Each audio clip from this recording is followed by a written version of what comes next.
Central ரயில் நிலையத்திலிருந்து சென்ற ரயில் ஒடிசாவில் தடம் புரண்டு விபத்தில் சிக்கியிருக்கிறது. இதுகுறித்த கூடுதல் தகவலை செய்தியாளர் சதீஷ் முருகன் வழங்கிட கேட்கலாம். சதீஷ் முருகன், வணக்கம். இந்த விபத்து தொடர்பான முழு தகவலை சொல்லுங்க. வணக்கம். சென்னை சென்ட்ரல் ரயில் நிலையத்திலிருந்து புறப்பட்ட ஒடிசாவிற்கு செல்லக்கூடிய ஜல்பைகுரி எக்ஸ்பிரஸ் ரயிலானது ஒடிசா அருகே இருக்கக்கூடிய ஜகபுரா ரயில் நிலையம் அருகே சென்று கொண்டிருந்த பொழுது விபத்துக்குள்ளாயிருக்கிறது. இந்த பகுதியை பொறுத்தவரையில், ரயிலை பொறுத்தவரையில் ரயில் பெட்டியினுடைய சக்கரங்கள் தண்டவாளத்திலிருந்து கீழே இறங்கியதால் இந்த விபத்து ஏற்பட்டதாக தெரிவிக்கப்பட்டிருக்கிறது. ரயில் தடம் புரண்ட நிலையில பெட்டிகள் எதுவும் கீழே சாயவில்லை, அதாவது கவிழ்ந்து கீழே விழவில்லை.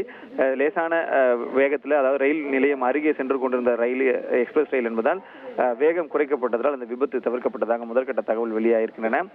குறிப்பாக ஒடிசா ஜகபுரா ரயில் நிலையம் அருகே சென்று கொண்டிருந்த பொழுது 3 பெட்டிகளுடைய சக்கரங்கள் மட்டும் தண்டவாளத்திலிருந்து இறங்கியிருக்கிறது.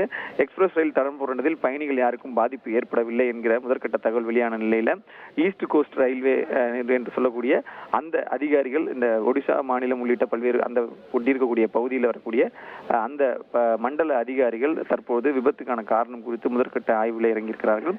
உடனடியாக அந்த பகுதிக்கு ரயில்வே போலீசார் உள்ளிட்ட ரயில்வே அதிகாரிகள் வரவழைக்கப்பட்டு பயணிகளுக்கு வேறு எதுவும் பிரச்சனை இருக்கிறதா உள்ளிட்ட விசாரணை என்பது நடைபெற்று வருகிறது. மேலும் தடம்புரண்ட ரயிலில் இருந்த பயணிகளை மாற்று ரயிலில் அனுப்புவதற்கான அந்த நடவடிக்கைகளிலும் ரயில்வே துறை அதிகாரிகள் ஈடுபட்டு வருகிறார்கள்.